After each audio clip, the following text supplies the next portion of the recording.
Halo, apa kabar pemirsa TVR Parlemen dimanapun Anda berada? Berjumpa lagi bersama saya, Umam Hidayat, dalam program TVR 17.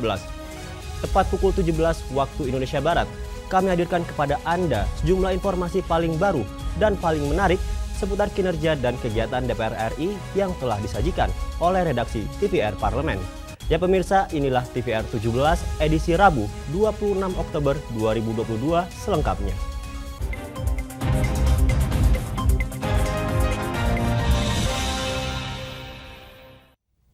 Berita pertama sore hari ini datang dari Komisi 11 DPR RI yang menilai Indonesia bisa menjadi kiblat ekonomi syariah mulai dari sektor makanan hingga keuangan syariah. Hal ini dapat dilihat dari dominasi masyarakat muslim yang ada di Indonesia. Dan tak hanya itu pemirsa, DPR RI pun optimis Indonesia akan mampu menjadi pemain utama dalam industri halal global. Melihat kemampuan Indonesia dalam menggarap pasar halal, mulai dari sektor makanan hingga keuangan syariah, semakin mempertegas bahwa Indonesia bisa menjadi kiblat ekonomi syariah. DPR RI pun optimis Indonesia akan mampu menjadi pemain utama dalam industri halal global. Anggota Komisi 11 DPR RI Ahmad Najib menilai dominasi masyarakat muslim di Indonesia menjadi potensi besar bagi kegiatan ekonomi syariah di masa depan. Ia menegaskan visi misi Indonesia untuk menjadi kiblat ekonomi syariah dunia bukan tanpa dasar, namun didukung banyaknya faktor pendukung. Salah satunya adalah produk domestik bruto Indonesia pada tahun 2020 yang berhasil menempati peringkat ke-16 negara yang memiliki PDB atau GDP paling besar di dunia. Kenyataannya kita mengetahui bersama kisaran pangsa pasar ini tidak dibarengi dengan pelaku di bidang perbankan syariah. Di angka statistik yang baru-baru ini dirilis itu juga tidak mencapai angka 20%. Artinya masyarakat Indonesia masih masih jauh dari inklusi terhadap pasar syariah maupun perbankan syariah. Sehingga saran kami adalah bagaimana kemudian perbankan syariah ini bisa dioptimalkan karena memang potensinya cukup besar. Lalu kemudian kita tahu persis bahwa masyarakat Indonesia ini dominasinya adalah masyarakat muslim yang tentu menjadi masyarakat yang sangat potensial untuk disinggahi oleh kegiatan perbankan syariah. Meski angka statistik perbankan syariah baru mencapai 20%, pengembangan ekonomi syariah Indonesia menunjukkan hasil positif. Hal ini bisa dilihat dari data State of the Global Islamic Economy dalam kurun waktu 3 tahun terakhir. Andri, TVR Parlemen melaporkan. Ditemui di Gedung Nusantara 3, Senayan, Jakarta, Wakil Ketua DPR RI Sufmi Dasko Ahmad mengatakan pergantian salah satu hakim Mahkamah Konstitusi atau MK atas nama Aswanto telah sesuai dengan mekanisme yang berlaku. Hal tersebut juga telah sesuai dengan undang-undang yang ada di DPR RI dalam melakukan evaluasi. Pimpinan DPR RI merespon terkait adanya aduan aliansi masyarakat sipil ke Ombudsman perihal pencabutan pergantian salah satu hakim Mahkamah Konstitusi atau MK. DPR menegaskan pergantian hakim MK atas nama Aswanto telah sesuai mekanisme yang berlaku, sesuai dengan perundang-undangan yang ada di DPR RI dalam melakukan evaluasi. Wakil Ketua DPR RI Sufmi Dasko Ahmad yang ditemui di Gedung Nusantara 3 Senayan, Jakarta baru-baru ini mengatakan DPR RI menghormati apa yang dilakukan oleh koalisi masyarakat sipil dan hal tersebut dipersilahkan menurut aturan di negara Indonesia. Saya sampaikan bahwa upaya-upaya yang dilakukan oleh koalisi masyarakat sipil itu sah-sah saja menurut aturan kita. Walaupun di DPR itu juga berpatokan juga kepada aturan yang ada di DPR seperti Undang-Undang MD3 di mana bahwa ada hakim MK, ada hakim MA, ada Komnas HAM dan lain-lain itu dilakukan uji kelayakan oleh DPR RI dan kemudian hasil evaluasi itu mengeluarkan sebuah keputusan yang diplenokan di Komisi 3 sesuai dengan mekanisme, yaitu meminta persetujuan paripurna untuk merekomendasikan mencabut hasil fit and proper karena evaluasi yang dilakukan. Selain itu, Sufmi Dasko Ahmad juga menegaskan pada intinya Komisi 3 DPR RI hanya mencabut salah satu hakim MK yang dari lembaga atau DPR RI, bukan rekomendasi dari pemerintah. Oleh karena itu, DPR RI melakukan sesuai dengan mekanisme yang tidak bertentangan dengan aturan yang ada di parlemen ataupun hukum yang ada. Zikri dan Denus, TVR Parlemen melaporkan. Dalam kunjungan ke Basarnas Kota Surabaya, Komisi 5 menyayangkan kondisi sarana dan prasarana Basarnas yang masih jauh dari yang diharapkan. Padahal visi dan misinya adalah memberikan pertolongan bagi masyarakat. Oleh karena itu, DPR RI berharap pemerintah bisa memberikan perhatian khusus kepada Basarnas agar Basarnas dapat memaksimalkan tugas dan fungsinya.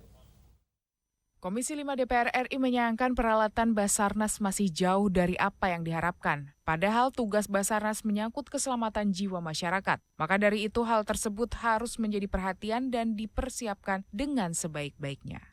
Anggota Komisi 5 DPR RI Anwar Hafid mengatakan fasilitas sarana dan prasarana Basarnas Kota Surabaya harus diperbarui dengan peralatan yang lebih canggih.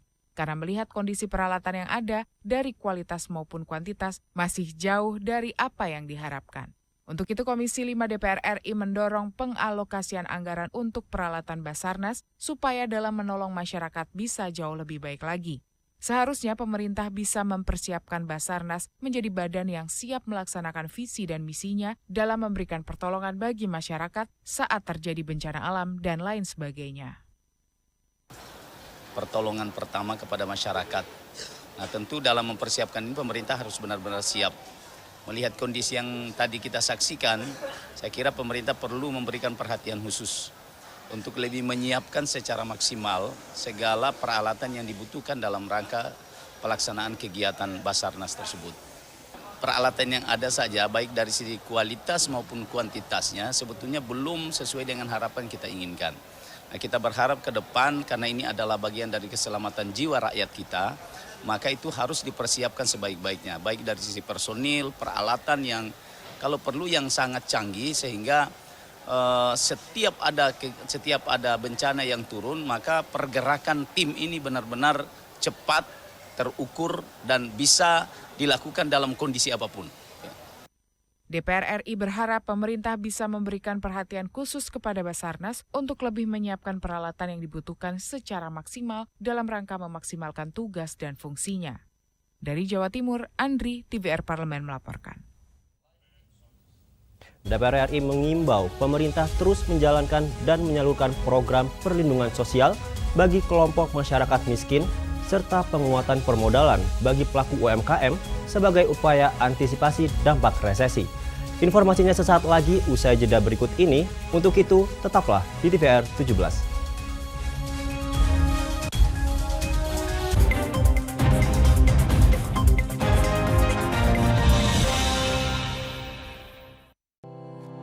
Tugas dan fungsi DPR RI sangat penting bagi negeri ini sebagai pengemban amanat rakyat. Namun tidak banyak yang tahu apa saja fungsi dan tugas dari DPR.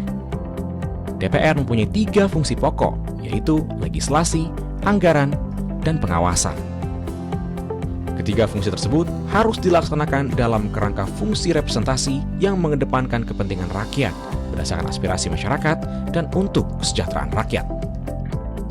Dari fungsi legislasi, DPR RI mempunyai tugas dan wewenang untuk menyusun dan menetapkan program legislasi nasional bersama dengan pemerintah, menyusun dan membahas rancangan undang-undang, menerima rancangan undang-undang dari DPD, membahas rancangan undang-undang yang diusulkan oleh Presiden ataupun DPD, menetapkan undang-undang bersama dengan Presiden, menyetujui atau tidak menyetujui peraturan pemerintah pengganti undang-undang yang diajukan Presiden untuk ditetapkan menjadi undang-undang. Sementara, fungsi anggaran membahas dan memberikan persetujuan atau tidak memberikan persetujuan terhadap rancangan undang-undang tentang APBN yang diajukan Presiden, memperhatikan pertimbangan DPD atas rancangan undang-undang tentang APBN dan rancangan undang-undang terkait pajak, pendidikan, dan agama, menindaklanjuti hasil pemeriksaan atas pengelolaan dan tanggung jawab keuangan negara yang disampaikan oleh BPK, memberikan persetujuan terhadap pemindahtanganan aset negara maupun terhadap perjanjian yang berdampak luas bagi kehidupan rakyat yang terkait dengan beban keuangan negara.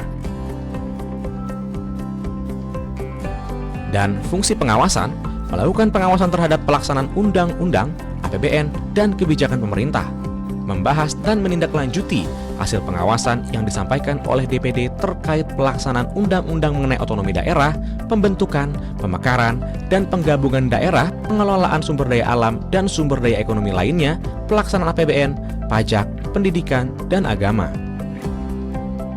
Terima kasih. Video ini dipersembahkan oleh TV dan Radio Parlemen, Biro Pemerintahan Parlemen, Sekretariat Jenderal, dan Badan Keahlian DPR RI.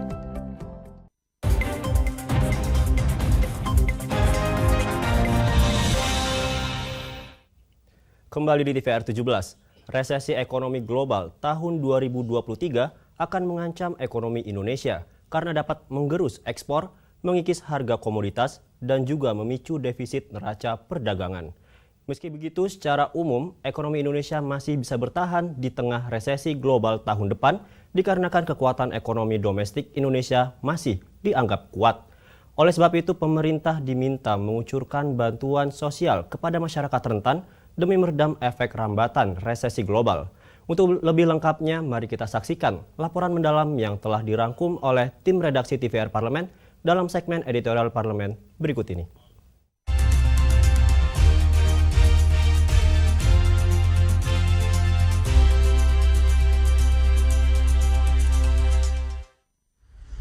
Krisis keuangan pangan dan energi ditambah tekanan inflasi menjadi ancaman terjadinya resesi global. Namun, IMF memperkirakan ekonomi Indonesia bisa tetap tumbuh 5% pada tahun 2023. Asian Development Bank juga memprediksi Indonesia masuk dalam negara yang akan terhindar dari resesi. Meski begitu, pemerintah tetap mengambil sejumlah langkah penting untuk penguatan perekonomian nasional dan mengantisipasi dampak krisis yang bisa mempengaruhi keberlanjutan pemulihan ekonomi nasional.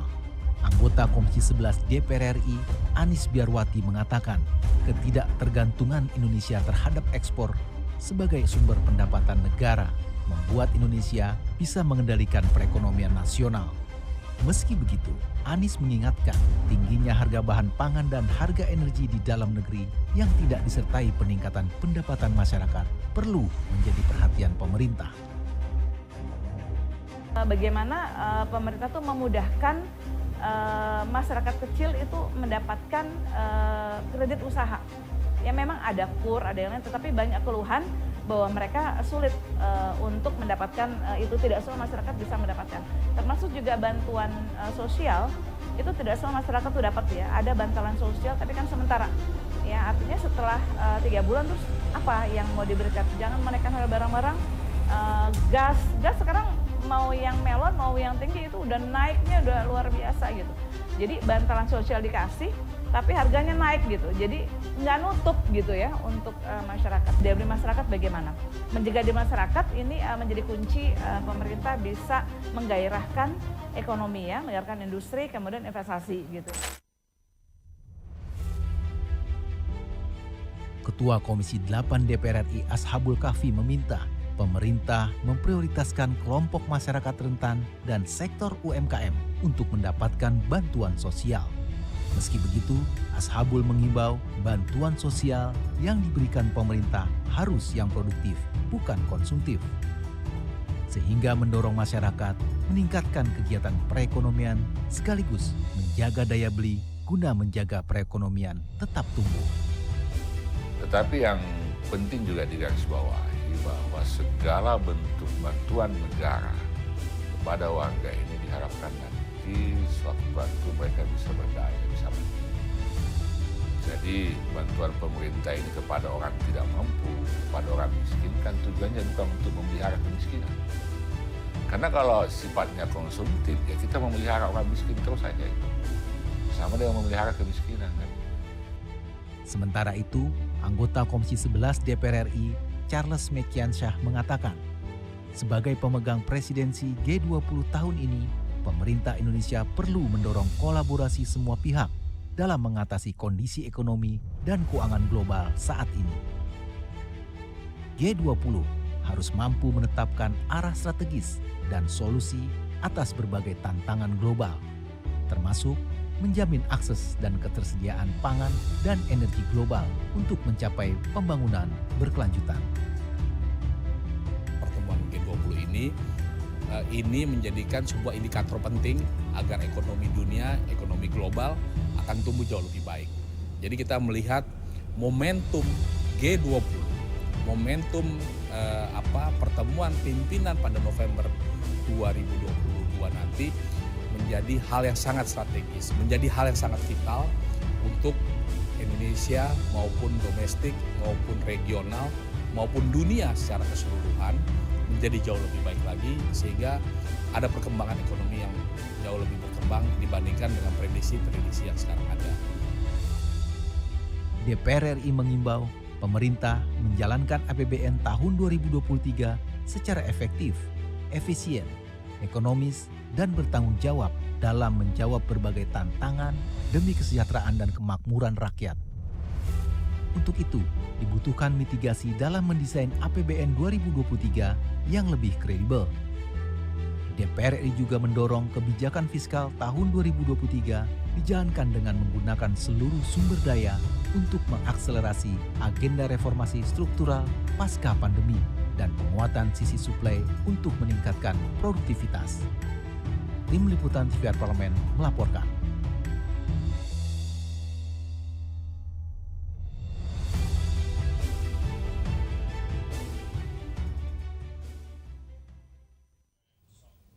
Badan Pengawas Obat dan Makanan atau BPOM menarik peredaran obat sirup yang mengandung cemaran bahan berbahaya etilen glikol dan dietilen glikol yang melebihi ambang batas. Dua zat ini diduga kuat menjadi penyebab maraknya kasus gagal ginjal akut misterius pada anak balita. Informasinya sesaat lagi, untuk itu jangan kemana-mana, tetaplah di TVR 17.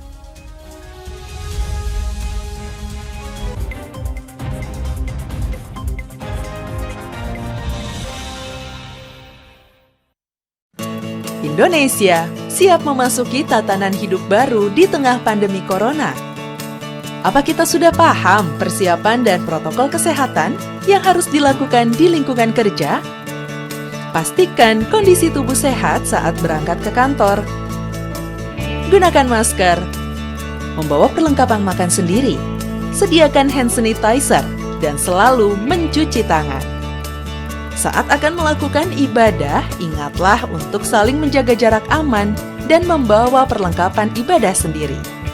Karena tempat ibadah sudah tidak menyediakan alat ibadah untuk mengurangi penyebaran virus corona. Semoga kita semua mampu memutus mata rantai penyebaran COVID-19 dan roda perekonomian pun tetap berputar.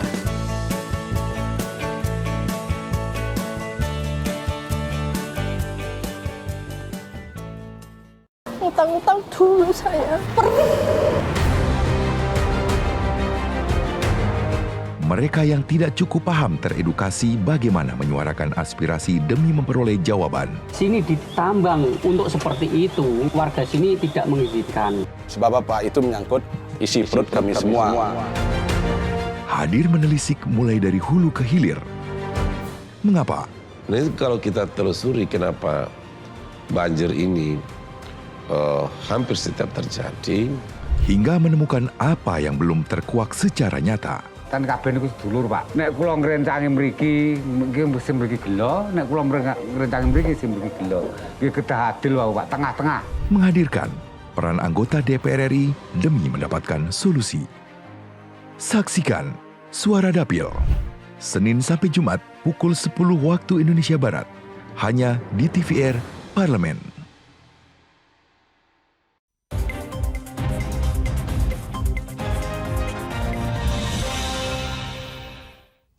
Kembali di TVR 17, Badan Pengawas Obat dan Makanan atau BPOM memerintahkan kepada industri farmasi pemilik izin edar untuk melakukan penarikan dan pemusnahan sirup obat dari peredaran di seluruh Indonesia. Penarikan tersebut mencakup seluruh outlet antara lain pedagang besar farmasi, instalasi farmasi pemerintah, apotek, instalasi farmasi rumah sakit, puskesmas, klinik, toko obat, dan juga praktik mandiri tenaga kesehatan. Para pedagang obat di Pasar Pramuka, Jakarta Timur mengaku alami kerugian sebagai imbas larangan menjual obat sirup.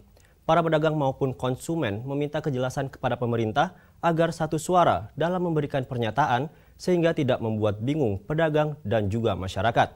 Untuk mengetahui informasi selengkapnya, berikut laporan dari rekan kami, Rodia, langsung dari Pasar Pramuka, Jakarta Timur. Baik pemirsa TVR Parlemen dimanapun Anda berada, seperti yang kita ketahui baru-baru ini terdengar kabar mengenai penyakit gagal ginjal akut misterius yang menjangkiti anak-anak di Indonesia. Penyakit gagal ginjal akut sendiri ini diduga disebabkan oleh obat-obatan sirup yang digunakan oleh para orang tua untuk mengobati anak-anaknya. Dari data yang didapatkan Kementerian Kesehatan sendiri, saat ini sudah terdapat 245 kasus penyakit gagal ginjal akut dan terkonfirmasi 141 kasus meninggal dunia. Untuk daerah yang memiliki kasus tertinggi saat ini diduduki oleh DKI Jakarta dengan 86 kasus penyakit gagal ginjal akut. Untuk gejala dari penyakit ini sendiri seperti yang disampaikan oleh para dokter, gejala yang paling menonjol adalah menurunnya volume buang air kecil pada anak serta perubahan warna pada urin yang berubah menjadi lebih kecoklatan. Dan pemirsa TVR Parlemen, terkait dengan kebijakan penarikan obat sirup di pasaran, saat ini saya sudah berada di Pasar Pramuka, tepatnya di daerah Jakarta Timur, untuk mengetahui seperti apa tanggapan dari para penjual dan pembeli mengenai kebijakan tersebut. Dan kondisi saat ini di Pasar Pramuka sendiri terlihat aktivitas jual beli obat cukup lengang, tidak seperti biasanya. Dan untuk mengetahui detail lebih lanjutnya, berikut liputannya.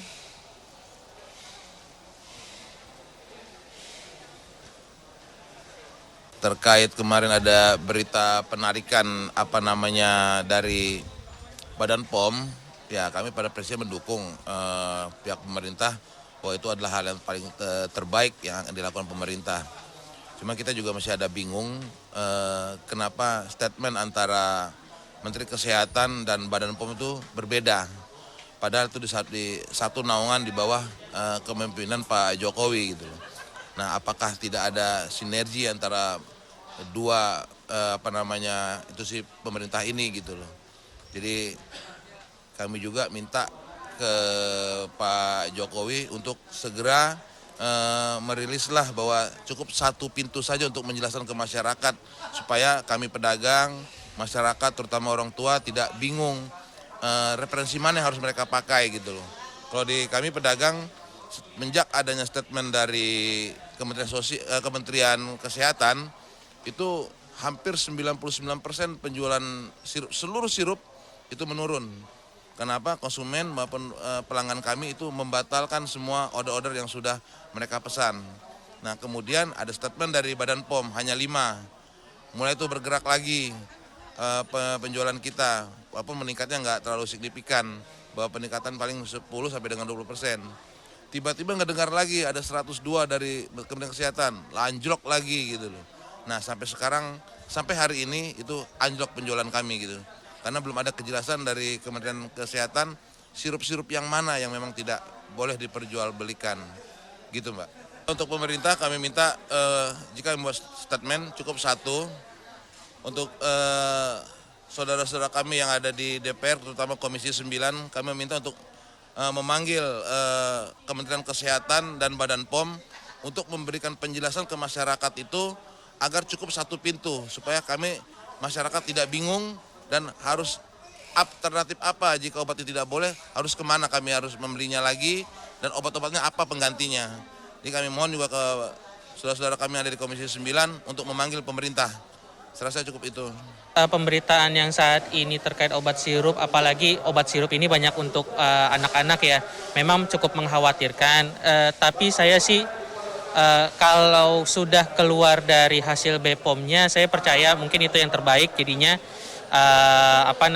jadinya kita juga bisa tahu nih ke depannya nanti kita perlu obat sirup atau obat apa yang akan kita kasih ke anak-anak kita. Mungkin itu sih.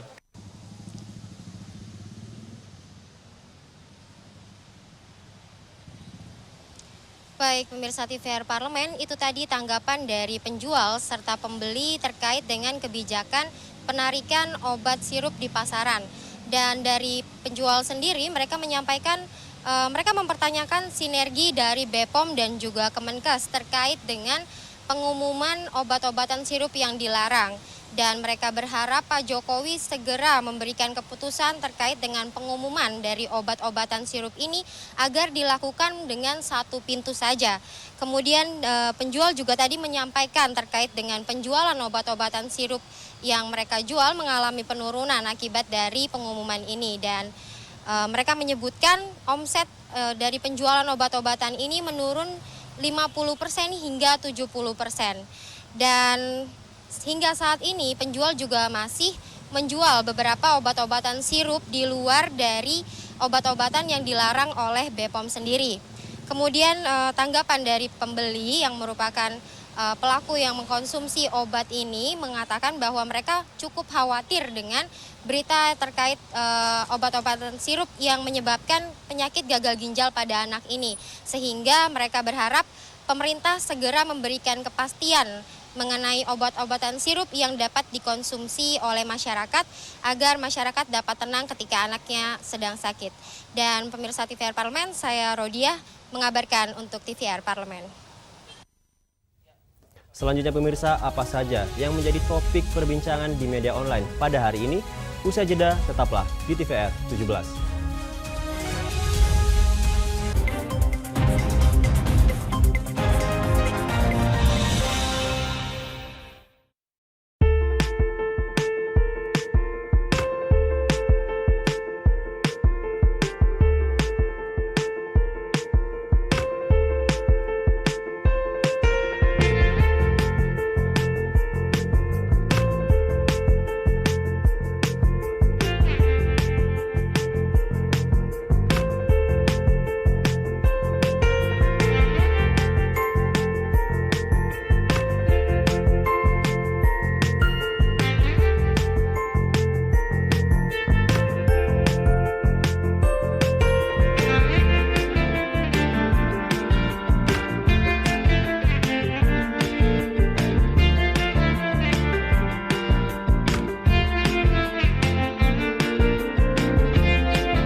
Kembali di TVR 17.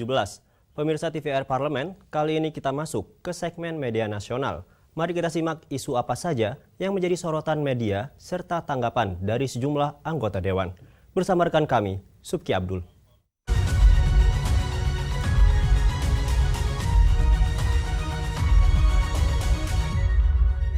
Halo, selamat sore pemirsa, apa kabar Anda di hari Rabu ini? Bertemu kembali dengan saya, Subki Abdul. Kali ini kita akan membahas dua media online yang juga ini ada pendapat dari anggota DPR. Pertama terkait dengan bagaimana investigasi kasus obat berbentuk sirup dan juga terkait yang kedua, ini bagaimana kerjasama antara Polri dan juga PPATK. Berita pertama nih pemirsa datang dari DPR RI yang meminta pemerintah untuk menginvestigasi kasus obat berbentuk sirup yang menyebabkan gagal ginjal akut pada anak.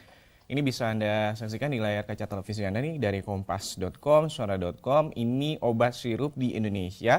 Ini sudah digunakan selama puluhan tahun. Namun baru saat ini terjadi kasus gagal ginjal akut pada anak yang diduga akibat cemaran zat kimia dalam sirup pemirsa, yaitu ethylene glycol atau EG dan ethylene glycol atau DEG.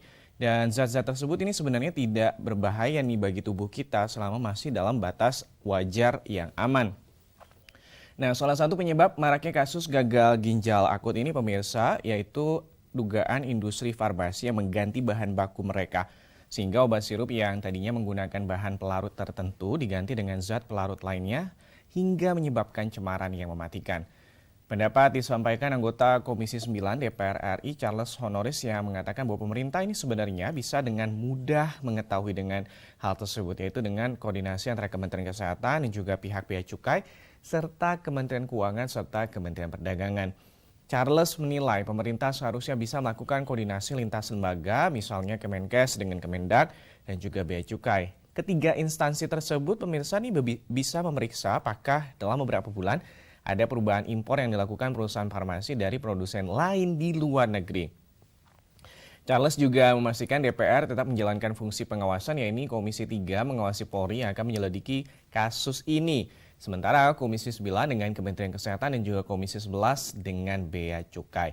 Sementara itu, pemirsa juga ini hal senada disampaikan anggota Komisi 9 DPR RI, ini Rahmat Handoyo, yang meminta pemerintah harus melakukan investigasi yang mendalam untuk mencari pihak yang bertanggung jawab mengapa sampai ada senyawa berbahaya melebihi ambang batas dalam obat sirup. Rahmat berharap pemerintah harus bisa memastikan apakah kondisi munculnya zat berbahaya dalam obat sirup tersebut ini akibat adanya kelalaian atau ketidaksengajaan, dan ia mencontohkan adanya perubahan bahan baku tapi pihak produsen tidak melaporkan pada otoritas Badan POM. Rahmat juga mengingatkan setelah mengetahui penyebab penyakit gagal ginjal akut, ini pemerintah perlu membuka seterang-terangnya perusahaan mana saja nih dan obat-obatan mana saja yang mengandung zat kimia berbahaya tersebut. Dalam kasus gagal ginjal akut ini, Ketua DPR RI Puan Maharani pun angkat bicara. Ia mengingatkan semua pihak dengan adanya kasus gagal ginjal akut pada anak, Indonesia harus melakukan transformasi sektor kesehatan. Adanya kasus yang ditemukan di negara lain semestinya jadi pemicu untuk dilakukan deteksi dini di Indonesia. Bukan justru menunggu jatuhnya korban jiwa, baru bergerak melakukan penelitian. Ini Puan juga meminta pengawasan terhadap produksi obat ini semakin diperketat. Kita tunggu nanti bagaimana pengawasan dari lintas sektor di komisi masing-masing. Kita beralih ke informasi selanjutnya nih, terkait dengan bagaimana Komisi 3 DPR RI yang mendukung sinergi antara Polri dan juga PPATK dalam memberantas perjudian. Di layar kaca televisi Anda, pemirsa, sejumlah headline media online dari Antara dan juga Merdeka.com, ini Pusat Laporan dan juga Analisis Transaksi Keuangan atau PPATK telah menyampaikan hasil analisis terkait perjudian kepada kepolisian, ini baik judi konvensional maupun juga judi online. Bahkan pada periode Agustus hingga September 2022, PPATK telah menghentikan sementara transaksi terhadap 242 rekening yang diindikasi berkaitan dengan aktivitas judi. Pemirsa, ini Komisi 3 DPR RI pun mendukung penuh kolaborasi antara PPATK dan juga Polri untuk membongkar kasus perjudian di tanah air. Wakil Ketua Komisi 3 DPR RI Ahmad Syahroni ini meminta agar PPATK dan juga Polri untuk terus meningkatkan koordinasi. Ahmad Syahroni juga meminta PPATK dan juga Polri untuk profesional dan tidak tebang pilih dalam membongkar kasus judi ini. Syahroni pun juga yakin kolaborasi Polri dan juga PPATK dapat membongkar kasus perjudian di Indonesia sampai ke akar-akarnya tanpa terkecuali. Jika Polri dan juga PPATK dapat membuktikan komitmennya untuk memberantas kasus perjudian di tanah air tanpa pandang bulu. Dan Syahroni juga yakin kolaborasi dua instansi ini dapat menjadi duet maut memberantas judi di tanah air. Kita tunggu bagaimana nantinya duet maut antara Polri dan juga PPATK, dan juga kita tunggu juga siapa saja nih tersangka-tersangka yang akan dirilis oleh pihak kepolisian. Nah, pemirsa, itu tadi headline di media online pada sore hari ini, yaitu berita DPR RI yang meminta pemerintah investigasi kasus obat sirup yang sebabkan gagal ginjal akut pada anak. Juga berita dari Komisi 3 DPR RI yang mendukung sinergi Polri dan juga PPATK berantas perjudian. Kita kembali ke rekan Umam. Silakan Umam.